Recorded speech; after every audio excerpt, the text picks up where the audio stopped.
तो आज की क्लास में हम लोग पढ़ेंगे कि वैद्युत द्विध्रुव के कारण वैद्युत क्षेत्र क्या होता है, कैसे निकालेंगे उसको।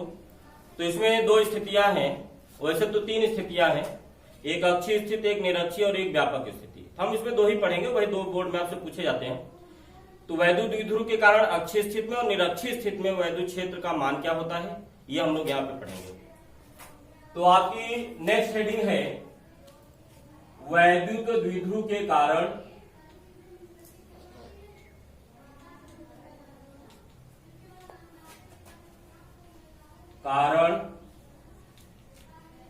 वैद्युत क्षेत्र।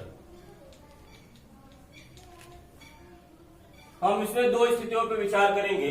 पहली स्थिति है केस फर्स्ट, अक्षीय स्थिति। अक्षीय स्थिति एंड ऑन पोजीशन।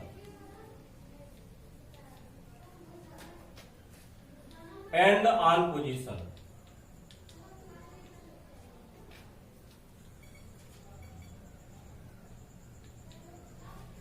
और ये बोर्ड में अक्सर पूछा जाता रहता है ये निगमन।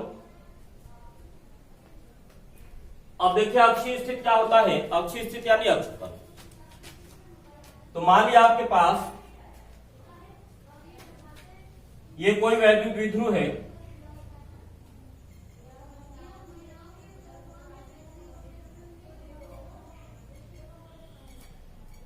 इधर हमने माइनस क्यू ले लिया और यहां पर ले लिया प्लस क्यू।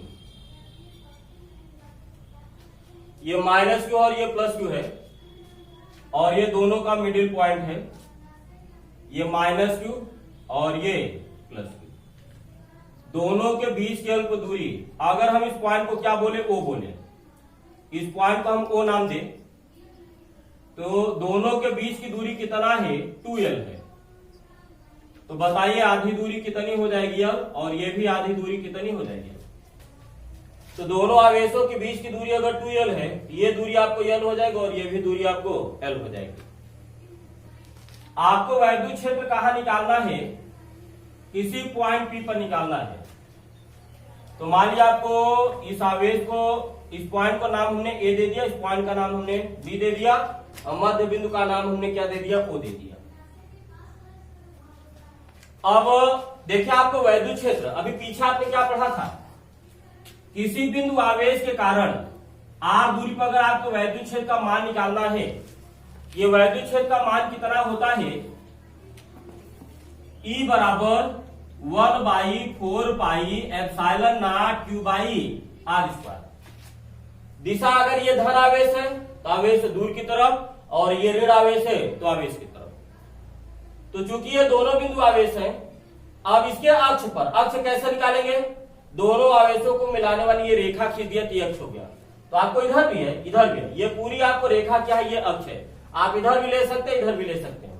तो मान लिया हम लोगों ने इधर ले लिया, इधर हमने इसलिए ले लिया, ठीक है। अब वो कोई लाज नहीं, आप इधर भी ले सकते हैं, चूंकि ये पी की डायरेक्शन में, वैद्युत द्विध्रुव आघूर्ण की डायरेक्शन माइनस से प्लस की ओर होती है, तो ये आपको द्विध्रुव आघूर्ण की दिशा में पॉइंट है, तो हम लोगों ने इधर ही ले लिया। अब देखिए हमारे पास समस्या क्या है, दूरी का कहां से ली जाती है, आवेश से ली जाती है। अब यहां चूंकि एक आवेश था तो एक ही दूरी, लेकिन यहां दो दो आवेश है। तो बताइए दूरी आप यहां से लोगे कि यहां से लोगे, आपके लिए समस्या है। तो दूरी हम ना तो यहां से लेंगे ना तो यहां से लेंगे। ये पूरा एक निकाय है, जैसे यहाँ एक निकाय था, इसमें एक आवेश था, इसमें आपको ये भी एक निकाय है पूरा, इसमें दो आवेश है। तो दूरी ना तो हम यहां से लेंगे ना यहां से लेंगे, बल्कि इनके मिडिल से हम लोग लेंगे। तो मान लिया इनके मिडिल से ये दूरी कितनी है, स्मॉल r है। तो इनके इसके अक्ष पर r दूरी पर आपको वैद्युत क्षेत्र का मान ज्ञात करना है। तो मान लिया कोई वैद्युत द्विध्रुव AB है, जो प्लस क्यू और माइनस क्यू आवेश से मिलकर बना है, जिसके बीच की दूरी कितना है, 2l है, और इसके मध्य बिंदु O से r दूरी पर अक्ष पर किसी पॉइंट P पर वैद्युत क्षेत्र का मान ज्ञात करना है। अब देखिए इसके भी कारण यहाँ वैद्युत क्षेत्र का मान निकालना और इसके भी कारण, तो यहाँ परिमाण और दिशा दोनों ले रहा है। तो बताइए धन आवेश के कारण, आपको बताया गया था धन आवेश के कारण किसी बिंदु पर वैद्युत क्षेत्र की दिशा क्या होती है, आवेश को बिंदु से मिलाते हुए दूर की ओर। लेकिन ऋण आवेश के कारण उस पॉइंट पर वैद्युत क्षेत्र की दिशा क्या होगी, आवेश को बिंदु से मिलाते हुए आवेश की तरफ। अभी पीछे आपने डायरेक्शन यही पढ़ा था। तो ये देखिए धन आवेश है, तो मान लिया धन आवेश के कारण वैद्युत क्षेत्र का मान आपको ई है, तो इस धन आवेश के कारण यहाँ वैद्युत क्षेत्र की दिशा क्या हो जाएगी, आवेश को बिंदु से मिलाते हुए दूर की तरफ, ये E1 हमने बोल दिया। तो धन आवेश के कारण बिंदु P पर वैद्युत क्षेत्र की दिशा आपको किस दिशा में है, O से P की दिशा में है, क्योंकि ये धन आवेश है, और ये वैद्युत धन आवेश के कारण वैद्युत क्षेत्र का मान हम लोगों ने मान लिया E1।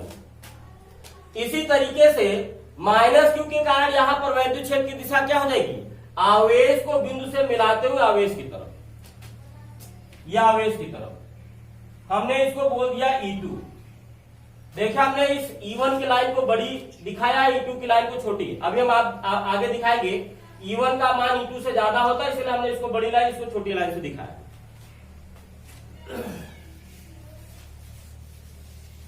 तो इसमें सबसे पहले हम भाषा लिखेंगे, उसके बाद हम इसके निगमन कराएंगे। माना कोई वैद्युत द्विध्रुव, माना कोई वैद्युत द्विध्रुव AB जो प्लस Q व माइनस Q आवेश से मिलकर बना है, के बीच की दूरी 2L है, के मध्य बिंदु O से R दूरी पर अक्ष पर स्थित बिंदु P पर वैद्युत क्षेत्र की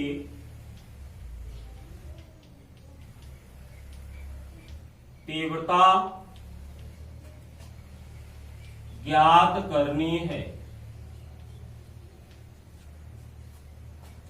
तो भाषा आपने क्या लिखा, माना कोई वैद्युत द्विध्रुव AB जो प्लस Q व माइनस Q आवेश से मिलकर बना है, के बीच की दूरी 2L है, के मध्य बिंदु O से R दूरी पर अक्ष पर स्थित किसी बिंदु P पर वैद्युत क्षेत्र की तीव्रता ज्ञात करनी है। अब आप ये बताइए O से P की दूरी आपको कितना है, R है।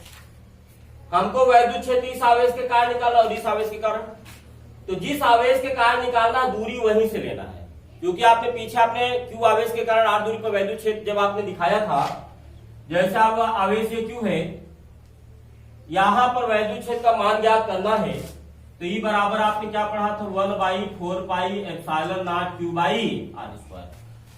तो दूरी जो R होती है, दूरी कहां से ली जाती है, आवेश से बिंदु की ओर, ठीक है, आवेश से बिंदु के बीच की दूरी आपको R होती है।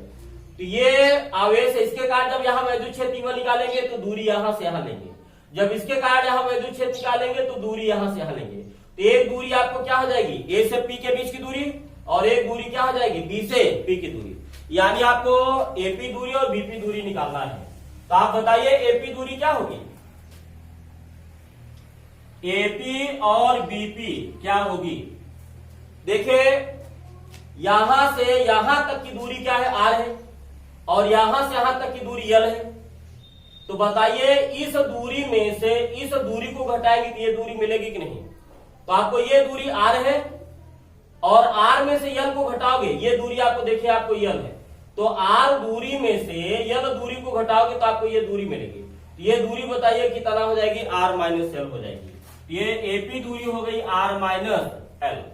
अब उसी तरीके से आपको BP दूरी निकालना है, तो BP दूरी बताइए क्या होगी, यहां से यहां तक की दूरी R है, और इस R में कितना जोड़ देंगे, L जोड़ देंगे, ये दूरी आपको L है, तो बताइए क्या मिल जाएगी, BP।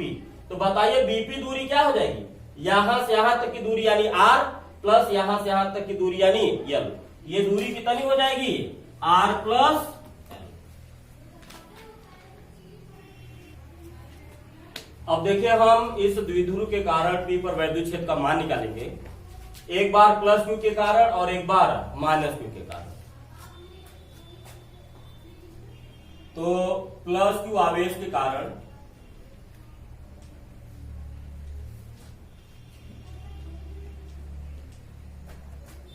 P पर वैद्युत क्षेत्र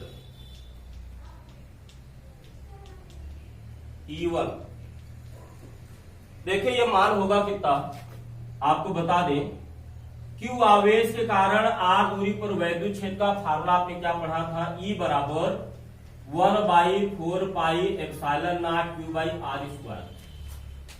यहां चूंकि वैद्युत क्षेत्र सदिश राशि है, जो राशियां सदिश होंगी, ठीक है, उसमें हम आवेश का केवल परिमाण लेंगे, चिन्ह नहीं लेंगे, क्योंकि चिन्ह डायरेक्शन में चला जाता है।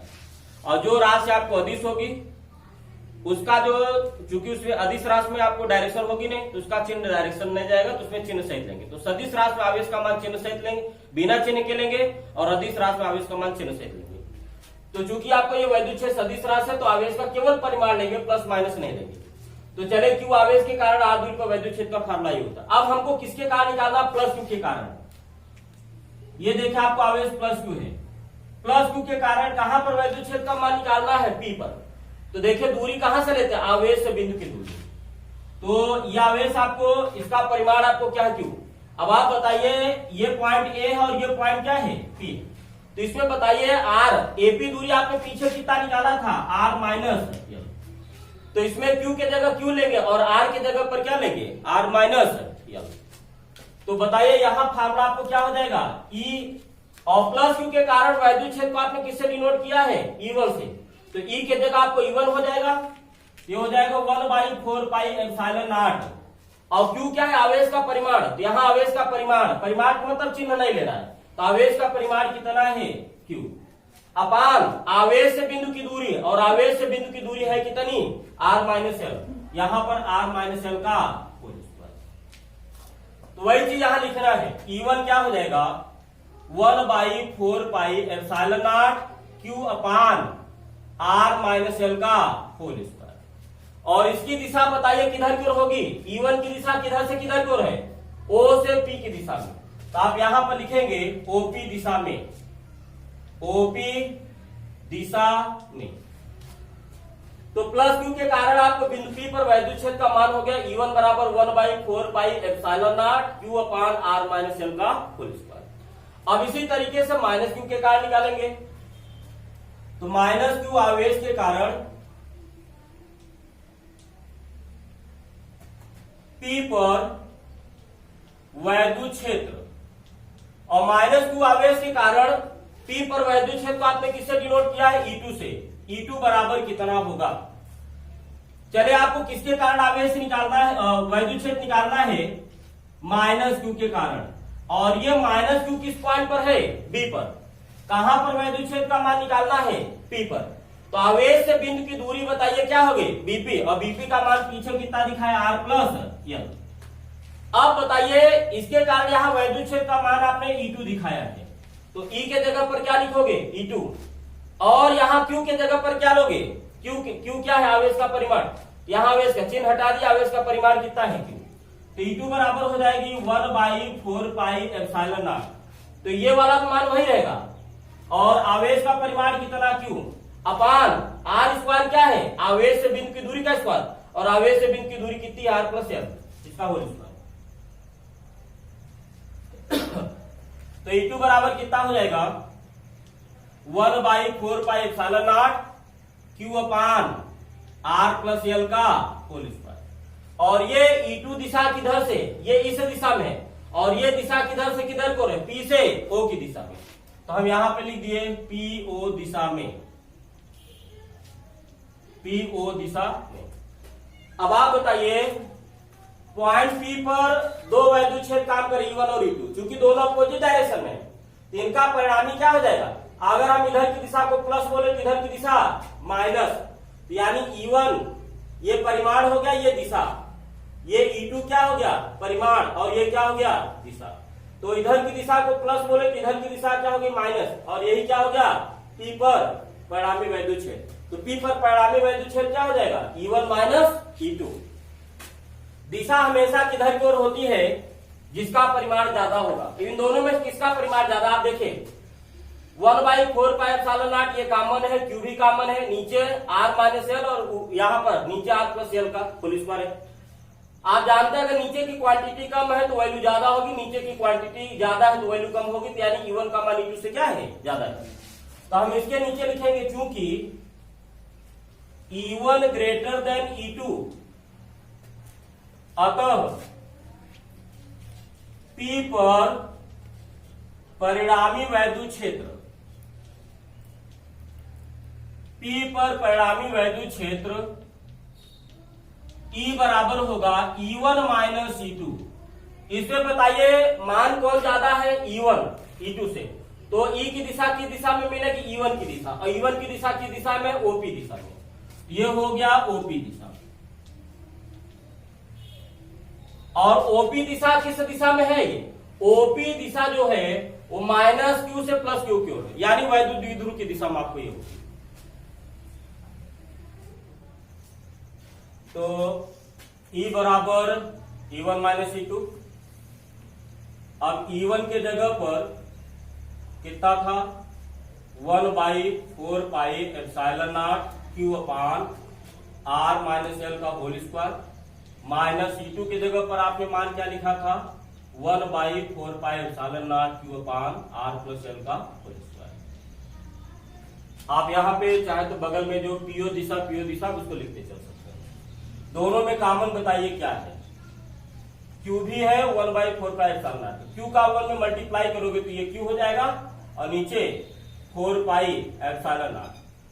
यहां बताइए क्या बचेगा, 1, और यहां नीचे R माइनस L का होल स्क्वायर, तो R माइनस L का होल स्क्वायर माइनस Q का 1 में मल्टीप्लाई करोगे तो Q/4 पाई एप्सिलॉन नॉट वो कॉमन ले चुके हैं, और यहां बचा 1, यहां क्या बचा R प्लस L का whole square, 1/R plus L का होल स्क्वायर। आपको बार बार करें, यहां पे आप बगल में PO डायरेक्शन, आप PO दिशा में आप लिखते चलेंगे। अब E बराबर इन दोनों का क्या करेंगे, एलसीएम,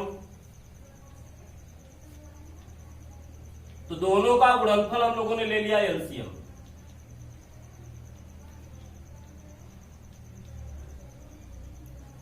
दोनों का गुणनफल एलसीएम ले लिया, इसका इधर क्रॉस मल्टीप्लाई, इसका इधर क्रॉस मल्टीप्लाई, इसका इधर क्रॉस मल्टीप्लाई करोगे क्या मिलेगा, R प्लस L का होल स्क्वायर। हम उसको एक्सपेंड कर लेते हैं, R प्लस L का होल स्क्वायर क्या हो जाएगा, R square plus L square plus 2RL minus, तो इसका इधर मल्टीप्लाई किया, ये चीज लिख दिया एक्सपेंड करके, इसका इधर मल्टीप्लाई करेंगे और इसको भी एक्सपेंड करके हम यहां पे लिख दे रहे हैं। तो R माइनस L का होल स्क्वायर क्या होगा, R square plus L square minus 2RL। ये वाला A प्लस B का होल स्क्वायर हो गया, और ये A माइनस B का होल स्क्वायर। अब हम क्या करेंगे, माइनस यहां पर डिस्ट्रीब्यूट करेंगे, माइनस साइन डिस्ट्रीब्यूट करेंगे।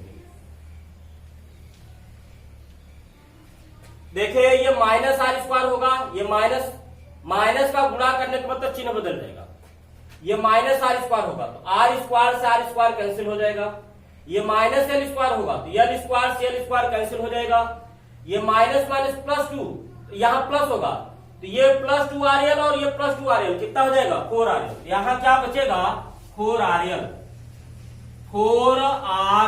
अपान, ये देखे पूरे को क्या लिख सकते हैं, R minus L into R plus L पूरे का होल स्क्वायर।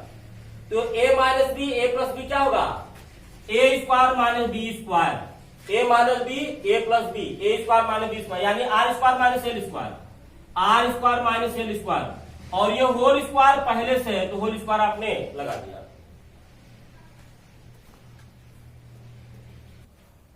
तो देखिए एक बार फिर से, E बराबर आपने पीछे E बराबर क्या मिला आपको, E1 माइनस E2, E1 के जगह पर आपने कितना रखा, 1/4 पाई एप्सिलॉन नॉट Q अपान R माइनस L स्क्वायर, और E2 की जगह ये मान, ये दोनों में क्या ले लिया, कॉमन ले लिया, यहां बचेगा ये वाला पूरा पार्ट, यहां ये वाला पार्ट बचा, दोनों का गुणनफल यहां एलसीएम ले लिया, इसका इधर मल्टीप्लाई, इसका इधर मल्टीप्लाई, इसका इधर मल्टीप्लाई स्पेंड करके लिख दिया, इसका इधर मल्टीप्लाई स्पेंड करके लिख दिया, R square minus R square cancel, L square minus L square cancel, ये माइनस माइनस प्लस, और ये 2RL कितना हो गया, 4RL।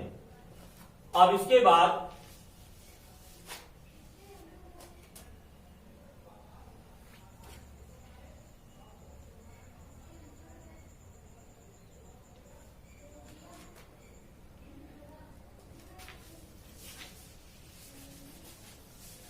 अब देखो इसको हम किस तरीके से लिखेंगे, इसको हम कैसे मैनेज कर रहे हैं। E बराबर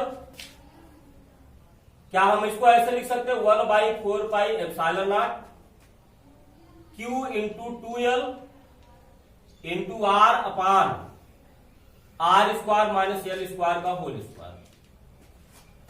देखिए यहां पर Q ये भी आ गया, 4 को लिखा, यहां पर 2 भी लिख देंगे। तो ये देखिए 4 को लिखा, 2 दूनी 4 आपको हो गया, R भी आपको है और ये आपको L भी हो गया, बाकी आपको ऐसे ही आपने इसको अरेंज कर लिया। अब बताइए Q इंटू 2L क्या होता है, ये P होता है। तो Q इंटू 2L को हमने क्या लिख दिया यहां पर P। अब एक कंडीशन लिखेंगे, देखिए इसमें जो वैद्युत क्षेत्र निकालना होता है, क्योंकि ये द्विध्रुव बहुत छोटा होता है तो इस दूरी की तुलना में ये दूरी बहुत ज्यादा होती है। तो हम यहां पर कंडीशन लिखेंगे, यदि R is very very greater than L, तब अगर R का मान L से बहुत ज्यादा होगा तो R स्क्वायर और ज्यादा होगा, L स्क्वायर और छोटा होगा, तो R स्क्वायर की तुलना में L स्क्वायर नगण्य होगा। तो R square minus L square को लगभग हम R स्क्वायर लिख सकते हैं। तब R square minus L square लगभग, ये लगभग का साइन है, इक्वल टू क्या हो जाएगा R स्क्वायर। तो हम इसके जगह पर क्या लिख दिए R स्क्वायर, और ये स्क्वायर पहले से है तो आप घातांक का तीसरा नियम जानते हैं, पावर का पावर मल्टीप्लाई होता है, तो 2 2 जा 4, तो नीचे आपको क्या हो जाएगा 4। तो E बराबर आपको हो जाएगा 1/4πε0, और ये 2 आपको पहले से, Q इंटू 2L क्या होगा P इंटू R अपान इसके जगह पे R स्क्वायर का स्क्वायर क्या हो जाएगा R की पावर 4, एक R से एक R क्या हो जाएगा कैंसिल। यहां पे हमने बगल में दिखा दिया P बराबर Q इंटू 2L, और ये P क्या है द्विध्रुव का द्विध्रुव आघूर्ण है। अब इसके बाद R से R कैंसिल हो जाएगा, E बराबर आपको हो जाएगा 1/4πε0 2P अपान R3, और ये द्विध्रुव कि अक्ष पर वैद्युत क्षेत्र का क्या हो गया फार्मूला हो गया। अब इसकी दिशा आपने क्या लिखा था पीओ दिशा में, सॉरी इसकी दिशा आपने लिखा था ओपी दिशा में। तो E1 की दिशा चूंकि ओपी दिशा में है, E2 की दिशा पीओ दिशा में थी, क्योंकि E1 का मान E2 से ज्यादा है, तो E1 माइनस E2 यानी E की दिशा ओपी दिशा में होगी, O से P की दिशा में। तो ओपी दिशा यानी माइनस P से प्लस Q की दिशा यानी द्विध्रुव आघूर्ण की दिशा। तो इसकी दिशा किधर से किधर की ओर, माइनस Q से प्लस Q की ओर। तो बोर्ड में आपको ये निगमन आपसे पूछा जाता है, और ये पहले तो आपको 2 अंक में पूछा जाता था, लेकिन अब आपको जब अंकन बदल गया तो ये आपको 2 अंक में भी पूछा जा सकता, 3 में भी। वैसे 2 अंक में पूछे जाने की संभावना कम ही रहेगी, क्योंकि ये बड़ा आपको होता है, तो 3 अंक या 5 अंक में पूछा जाएगा ये।